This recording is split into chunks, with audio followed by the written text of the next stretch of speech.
我在现场，男朋友抱起她活蹦乱跳的青梅离开，被他的青梅绑住手脚的我被扔在大火中自生自灭。我并不该举，被随后赶来的消防员救出。我醒来立马报警，把纵火行凶的青梅扔进监狱。男朋友说他年纪小，让我不要和他计较，还说一直把她当妹妹，我们马上结婚，我理应像妹妹一样爱护她。霍言的青梅一把火点了我的房子，我是被浓烟强醒的。醒来后，发现自己被绑在客厅的椅子上，看了眼前的火光，我记起自己是被人敲晕过去的，而始作俑者正是霍言的青梅。离家。此刻，那个平日里纯良无害的小白花正一脸兴奋地看着我，我试着动了下，手脚被死死地绑在椅子上。我劝你别白费力气了，明明姐。她用湿毛巾捂着嘴，穿着防火服，幸灾乐祸道。嗨嗨，可为什么？我和她无冤无仇，也是最近她从国外回来我们才见面。平日里，她一口一个民兵姐的叫我，我对她谈不上喜欢，也一直以礼相待，怎么也不至于要置我于死地。啊，为什么？你说为什么？因为你该死。火越来越近，烟雾不断地冲进我的肺部，我快要窒息了。他表情逐渐狰狞，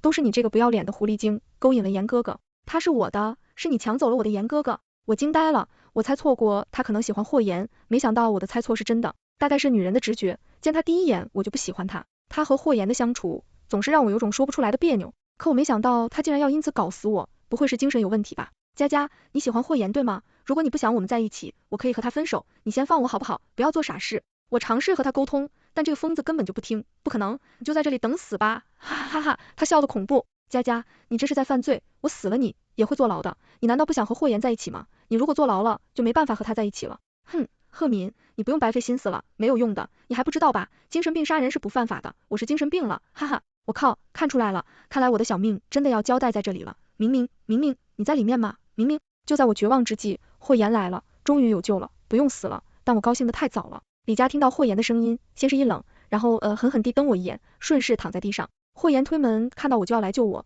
却被躺在地上装死的李佳拦住了。霍言哥哥。霍言看到地上的李佳，停下脚步就要去抱他。霍言，他是装的，他根本就没事，就是他放的火，你先帮我松绑。可是霍言却像没听到一样，抱起李佳就往外跑。我以为他把你家送出去，怎么也得返回来救我，结果是多想多了。好在我命不该绝，在我闭眼之前看到了穿着防火服的消防员。因为吸入过多烟尘，我在医院躺了2天才醒过来。我轻轻地动了下右手，结果没抬起来，发现我的手被霍言握在手里。他头枕在我床边睡着了，脸正对着我这边，因此我可以清楚地看到他的睡颜。平时那么在乎形象的一个人，胡子都没刮，眼底的青涩很明显。想来这2天过得也不好。不得不说，这男人长了一张好皮囊，看着这张趴在我床边憔悴的脸庞，让我翻见的心疼。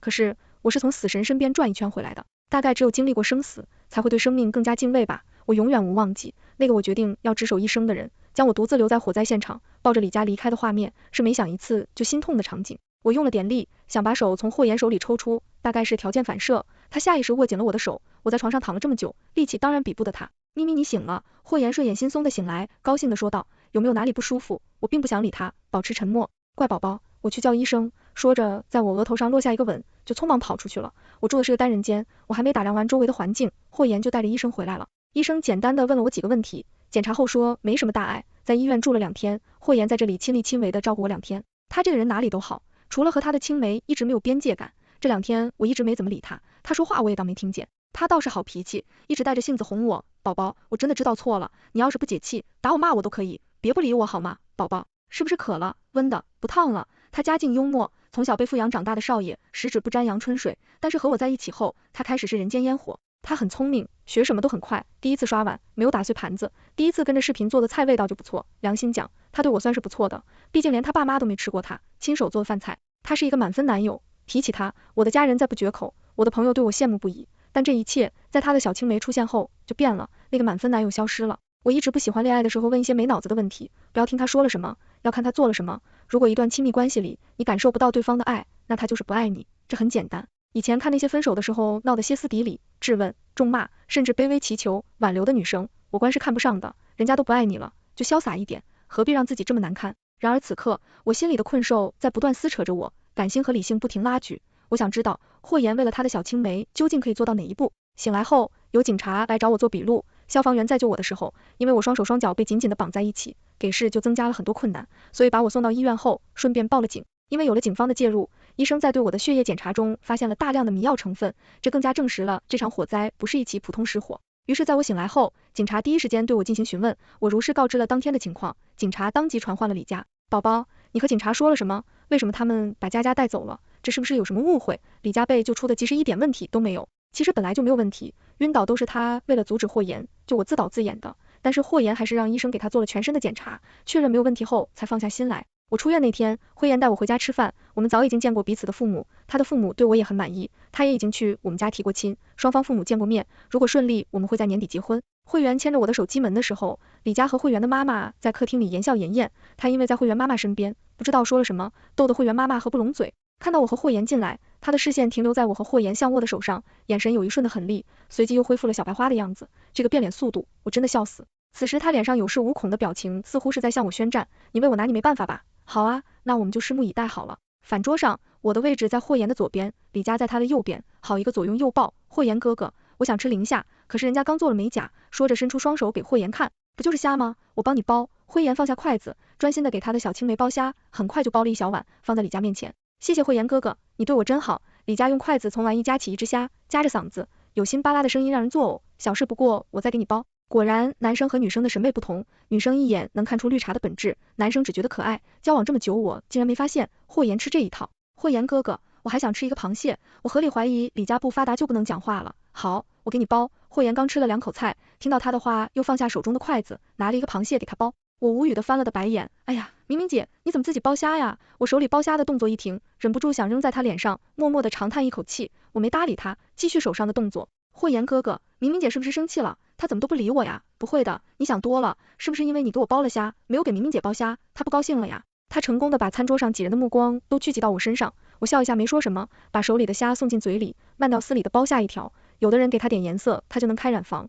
不知道出于什么心态，非要找点存在感。其实我从小就没有自己剥过虾了，我妈妈说了，女孩子的手是不能用来剥虾的，在家的时候都是爸爸给我剥，在外面有霍言哥哥给我剥，我真的感觉自己好幸福呢。说话就说话，摇头晃脑的是几个意思？明明姐，你都是自己剥吗？真的好羡慕你，可以自己剥虾，我都不会剥，真是给我整笑了。没事，你不需要会，反正你可以找别人的男朋友给你剥。我眼皮都没抬，随口说道。刚刚李佳像猴一样上蹿下跳那么久，没人觉得不对，我就说了一句大实话，桌上有人都破防了。明明佳佳和阿言从小一起长大，就像亲兄妹一样，他还小，做事没有分寸，你别和他计较哈。霍言的妈妈是会说话的，不得不说，说话的艺术让他给轻松拿捏了，他们像亲兄妹一样，意思我是个外人，他还小，拜托，我比他还小1个月好吧，天天跟我屁股后面叫姐，恶心谁呢？他做事没有分寸，我别和他计较，计较了就是我的问题了呗。那怎么会呢，伯母，实不相瞒，我也有一个从小一起长大的邻居哥哥，所以特别理解他们的感情，我和邻居哥哥的感情比霍言和李佳还要深，不过我比李佳还小2个月，也是需要哥哥宠的年纪呢。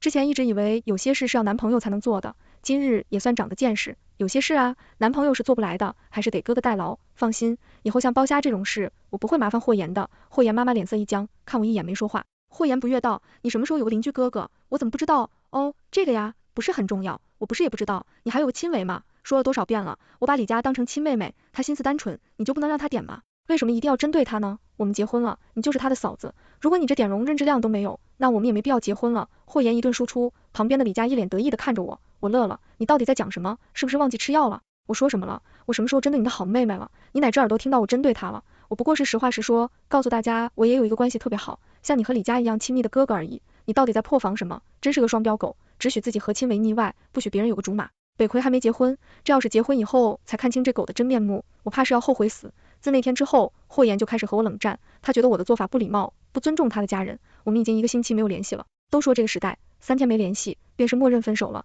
他1个星期没有联系我，想必也是默认了分手的。周一，大学学长来出差，学长的女朋友是我大学时的室友，毕业后我们虽不在一个城市，却一直有联系。这次学长出差，室友做了一些纯手工的甜点，让学长拿给我。学长过来的时候，正好赶上饭店，我们就一起在公司附近吃个饭。谁知道冤家路窄，在饭店遇到了霍言和李佳。他们进来的时候，我们已经吃的差不多了。一抬头就看到李佳的小臂挂在霍言的臂腕里，缓缓的朝我的方向走来。我倒是不怕见到他们，只是有些晦气。况且今天学长在这里，我不想影响学长的心情，于是收回目光，装作没有看到他们。可是有的人犯贱，天生喜欢找事呀，这不是明明姐吗？真的好巧啊，霍言哥哥，明明姐也在这里呢。他这一嗓子，成功的吸引到周围人的目光，我无奈抬头看上他，只见他身边的霍言正目光促狭的看着我，好像在等我主动和他打招呼。他没事吧？我若无其事的收回视线，发现此时学长正回头看向霍言和李佳的方向。熟人？学长疑惑道。不是，不知道哪个神经病院跑出来的疯子，因为学长是背对着他们的，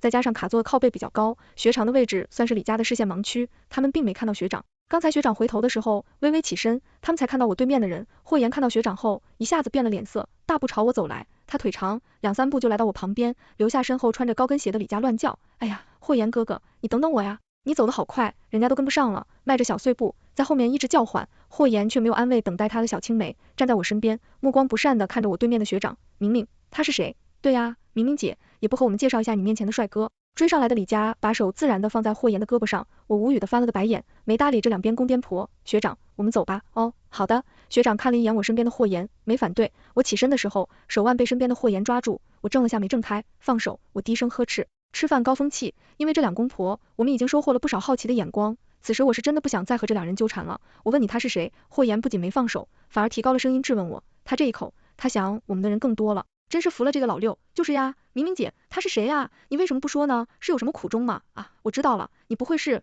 他，你们。他突然意识到自己说了什么不该说的话，我这嘴门眼无辜的看他霍言，又看向我。对不起啊，明明姐，我不是故意的，你不会怪我的吧？此时霍言的脸色已经很难看了，攥着我的手腕，一言不发的盯着学长。学长站在旁边好笑的看着他们两个，仿佛正处于话题中心的人，根本不是自己。需要帮忙吗？学长轻声问我。暂时先不用，笑话，学长可是跆拳道黑带，我真的会怕他一个不小心把霍言打死。我看了眼霍言抓着我的手和李佳倩在霍言胳膊上的手，觉得有些好笑。无论到了哪里都不去吃瓜群众，周围看热闹的已经有人举起手机在拍视频了。你们想知道他是谁对吧？好啊，那我就给你们介绍一下。我看着李佳，微笑着开口，这位呢是薛律师，我正在和薛律师咨询关于故意纵火案和故意杀人罪，希望可以把那个在我的房子里纵火想要烧死我的人什么治意法，还有什么想知道的吗？哦，关于证据和目前的进度，暂时不方便对外人讲，不过相信很快你们就会知道的，不用急。李佳的脸上闪过一丝不自然，随后很快隐去。霍言哥哥，明明姐什么意思啊？他钻紧了霍言的西服面料。霍言眉头紧皱，出口就是不耐烦。郝敏，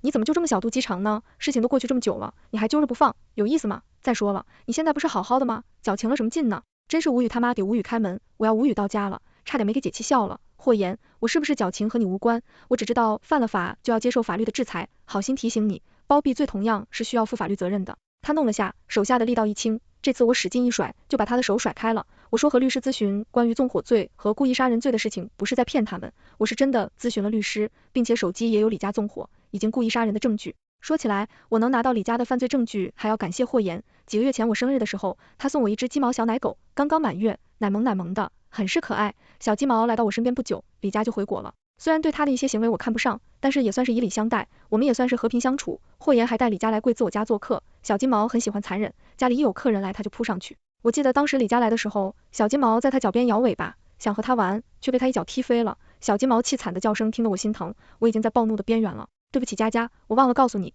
你李家有狗了，是不是吓到你了？霍言眼神关切的看向李佳，却丝毫没在意被他踢飞惨叫的小金毛。我抱着小金毛，心疼的不行，跑在去医院检查后，没有什么问题。霍言一直在我身边和我道歉，你别生气了，佳佳她也不是故意的，是我忘了提醒她，家里有狗，她没有心理准备吓到了，才会这么激动。佳佳她还小，你不要和她计较了啊，宝贝，她现在心里也不好受，一直很内疚。从她进我家门到我抱着小金毛去看医生回家，她在我耳边一直在说的是比佳不是故意的，她被小金毛吓到了，让我不要计较，却从来没问一句小金毛怎么样了，没有一句关心的话。我不理解，明明小金毛是他亲自挑选的，在送给我之前也是他一直在养，他亲自去挑选狗窝、玩具、磨牙棒、饭盆、狗粮、零食，明明我感觉到他对小金毛也是真的喜欢，为什么现在变成了这个样子？好像自从李家回国后他就变了。有人说恋爱中的女人智商都是负数，我想说其实不是的，恋爱中的女人看比福尔摩斯，只看她想不想揭穿你。正好那段时间我去外地出差半个月，趁着这个时间冷静下来，认真考虑我们这段关系是否还要继续下去。走之前我在家里安装了监控，是用来看小金毛的，本意是想我出差的这段时间远程投喂，霍言下班后来帮忙照顾一下小金毛，可是考虑到出差的时间不固定以及霍言的变化，我最后选择了把小金毛放在了宠物店寄养。要不是当初在客厅安装的监控，这个哑巴亏我就吃定了。如今我甚至怀疑当初是霍言和李家合谋想要烧死我，虽然不清楚霍言的动机，但是只有他知道我家的密码，也只有他知道我那天出差回来。还好监控当初设置的云备份，虽然房子已经被烧得面目全非，关于李家的犯罪过程却是完整的保存在云端的。出院后我就查看了云端的监控视频，原来那天他在我回家前就已经潜进了我的房子，往我的饮水机里倒了一包白色的粉末。他还真没让我失望，李家前脚刚被带走问话，他立刻就找了知名律师去捞人，生怕他的佳佳受一点委屈，仿佛我受的那些苦难都是应该的，他只是正常对传讯都是天大的屈辱。如果说之前对霍言还有留恋和不舍，经过这一桩桩一件件的事情，我的失望也攒够了。不过李家还真是被惯坏了，我的警告他是一点没听进去，还跑过来挑衅我。我还没开始收拾他，就收到了他和霍言的亲嘴照。如果是1个月前收到这样的亲密照，我肯定会很难过，很伤心，毕竟我对霍言的爱是实打实的，穿不得架。可如今看了2人的亲密照，我内心毫无波澜，但我还是被他挑衅的动作激起了斗志。既然敌人已经向我发起了战争的邀请，我只好迎战。我直接找了律师起诉李佳，把他送进牢里去采访人机。有人坐不住了，一直没联系我的霍言突然找到我，让我给李佳出具谅解书，我不同意，他威胁我，如果不同意就分手。我扶额，难道我们没分手吗？不好意思，我以为我们已经分手了的。我这话一出，会严重了夏梅，郝敏，你做也要有限度，你不就是吃醋和李佳走得近吗？都跟你说我把她当亲妹妹一样，你就不能有一点容忍质量？我拿出她和李佳的亲嘴照，对到她面前，这就是你所谓的没什么，把她当亲妹妹，李佳亲哥哥亲妹妹，这么大了还要亲嘴，这我们他憋得脸蛋通红，半天说不出一句完整的话，最后恼羞成怒，反正你赶紧去撤诉，那种地方佳佳怎么待的了？真想送他一袋溜溜美，我之前怎么就眼瞎他的这么智障，这么巨确凿的事情，我干嘛想不开要谅解，要撤诉？我没事吧？可是我到底是低估了霍言的实力，也低估了他对李佳的偏爱。霍言找律师运作，很快李佳就去报候审了，他找的律师有2把刷子，给霍言处理一个主意。开庭的时候，李佳的律师提供了李佳精神鉴定的报告，报告中明确指出他有精神类疾病。李佳的律师主张他不需要负刑事责任，这属实是我没想到的。虽然我之前就怀疑过李佳的精神有问题，却没想到这个颠婆真的是精神病。不对，我记得他放火的时候好像说过，他有精神病，杀人是不需要负责的。这句话视频里是清晰的录进去的。他既然清楚的知道自己是精神病，杀人不需要负责，这足以说明他就是在清醒状态下选择故意杀人的。可是就在这么充足的证据下，我没想到李佳竟然被判了无罪释放。他离开经过我时，甚至得意的看了我一眼，勾起来的嘴角是对我明晃晃的嘲笑。最后的结果颠覆了我的认知，一审结果他被无罪释放，我觉得这世界疯了，于是我再次提起上诉，结果同样是无罪。所以精神病杀人是不需要付出任何代价的吗？既然如此，不知道我打开我的杀了吗 app， 阁下又该如何应对？生活不是小说，我也不是什么追求火葬场门的女主。确定李佳不需要承担刑事责任后，霍言就没有再联系过我。听说他和李佳正式在一起了，官宣的消息还是我们的共同好友给我看的，唯美缠绵的海边亲吻照，配文兜兜转转还是你，余生我只要你1个月。最后霍言和李佳求婚，听说李佳已经怀孕3个月了，婚礼现场布置得很豪华，李佳甚至还开了直播，全程直播她的婚礼。奢华的婚礼现场，李佳穿着唯美洁白的婚纱，在婚礼进行曲中缓缓走向她的白马王子，一切都是那么的浪漫美好，有情人就要终成眷属。意外就这么发生了，等众人反应过来的时候，李佳洁白的婚纱被鲜血染成了漂亮的花朵，现场乱作一团。李佳和她肚子里孩子的生命结束在了这一天，这是我送给她的新婚礼物。3天后，处理娃娃期后事的霍言，在离家200米的路上，被一辆超速驶来的轿车碾压后，拖行数十米，脸被磨得面目全非。他们一家3口去了另外一个世界团聚。郝女士，您的沙勒麻任务已完成，请对本次服务评价。看着手机上弹出一腰评，我毫不吝啬的打了5颗星，感谢您的评价，